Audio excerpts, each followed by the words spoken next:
I'm going to remove the computer mount first just to get that out of the way.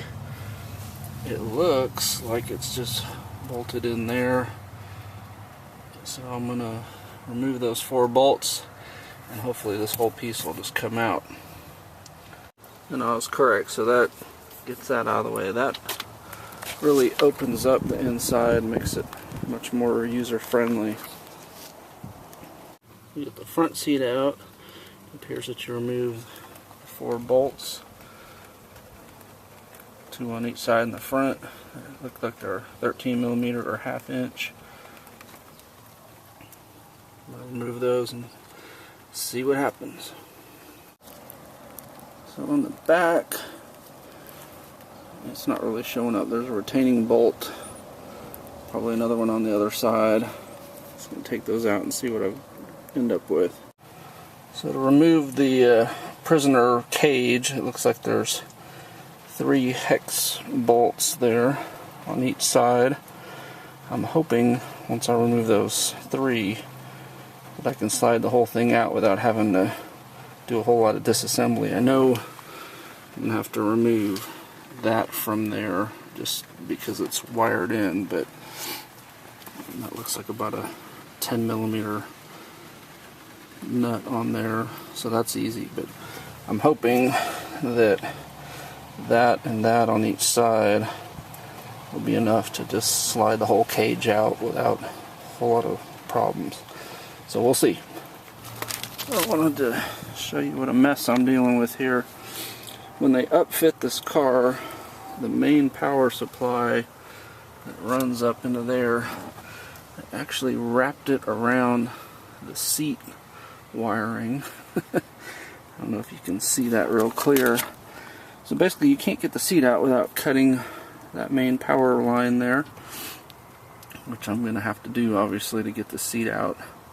And I don't know if you noticed, I had to take down the prisoner partition really to access the bolt on the back of the seat. The front just kind of hooks, and so after I unbolted those little lockdowns in the front, nothing was happening. You see it kind of slides in at an angle. This is really a bizarre setup compared to some of the other seats I've removed. Shampooing a seat is something you can obviously do this in the car. I prefer to do it out of the car the first time for several reasons. One, you have the seat out, you can clean underneath the seat and everything. Number 2, you can clean all these nooks and crannies and so forth that you probably can't get to when the seat is in the car. So, pretty straightforward. You see my Dodge video, it's the same sort of thing. You're going to shampoo a wet stroke this way and then a dry stroke, and so on and so on and so on. You do the whole seat. I typically do the bottom of the seat first because that obviously needs to dry, and then I do the seat back, just depending on what sort of weather you're having. If you can do it on a hot day, early in the day, the seats are usually dry and ready to go that day. A day like today where it's raining, it could be a lot longer.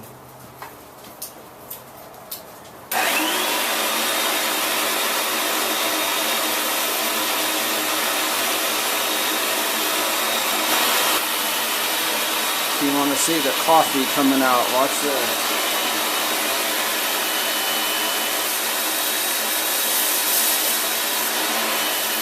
So I always say knowing how is 90% of the battle, and with the seat belt on the Caprice seat, that is definitely true. So last night in the rain, trying to get the seat out of the car, and it started raining harder and harder and harder, I kind of rushed. I couldn't figure out how to get, this is basically attached to the seat, and the car seat belt is attached here.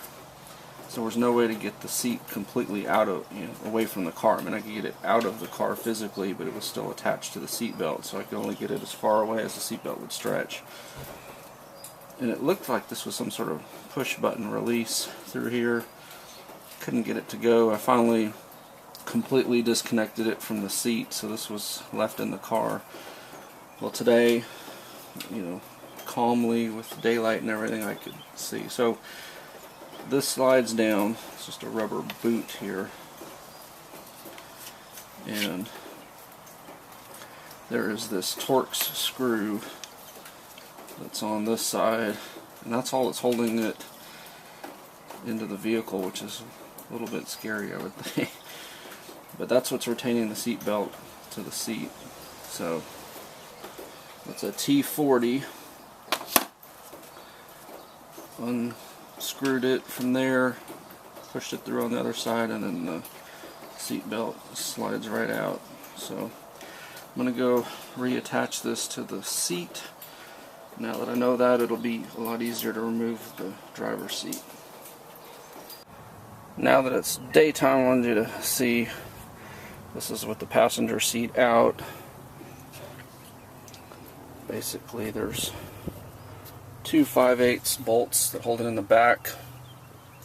The fronts are kind of like L-shaped brackets that, so they slide under, click into place, and then they're retained with this plate here with these two 13mm bolts.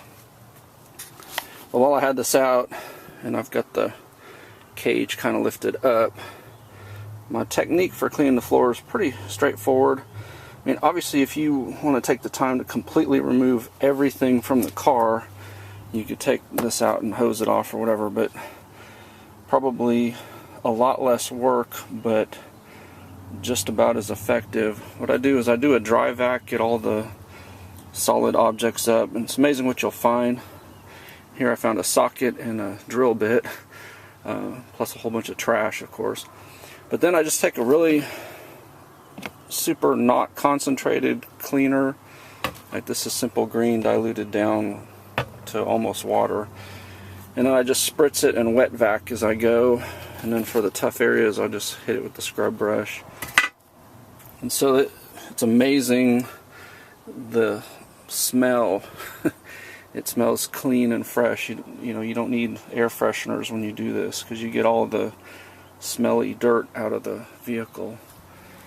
So that's the technique. I will put the seat back in, reconnect those. This is the other end of the seat belt, so that just slips in to the one side, and then obviously the buckles in on the opposite side. This will give a better view of the seat belt, because this one's still attached. So you just undo that T40 bolt there, and this piece will come out of there, so you don't have to remove the bottom half from being attached to the seat. And this is why I like to take the seats out and clean thoroughly.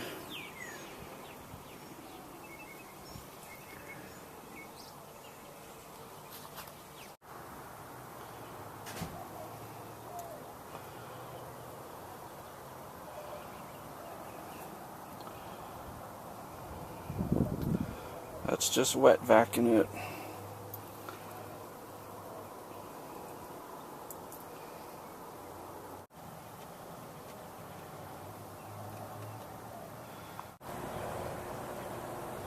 To get this out of the car, you need to break it into two pieces. The bottom half, which basically bolts in, there's 4 bolts. 1, 2, 3, 4 across there, and then 1 on each side. Right there. They look kind of like this. One of them was a Phillips, the rest were Allen head. This tells me they lost one or put one in the wrong spot. Anyway, this thing is very, very heavy. It's probably not a one-person job, although I did it. This is why I'm out of breath. And taking that out really opens up this back, makes it very roomy and family friendly. Now I just gotta clean all this dirt and nastiness out of here. The top part of the cage has 3 bolts on each side. There's 1, 2, 3, and they're the same sort of bolts, those Allen head ones. So to remove the rear seat bottom, you basically just grasp it right about there, just pull up. You see there's 2 retaining clips there. And then it just kind of wiggles out from there.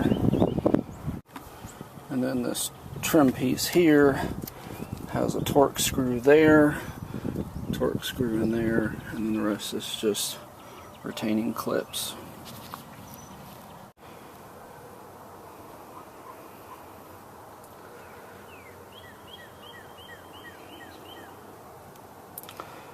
So I just basically wet vac the floor until the dirt's gone. Sometimes I got to use a scrub brush, sometimes just the vacuuming with a little bit of water is enough to get the dirt up.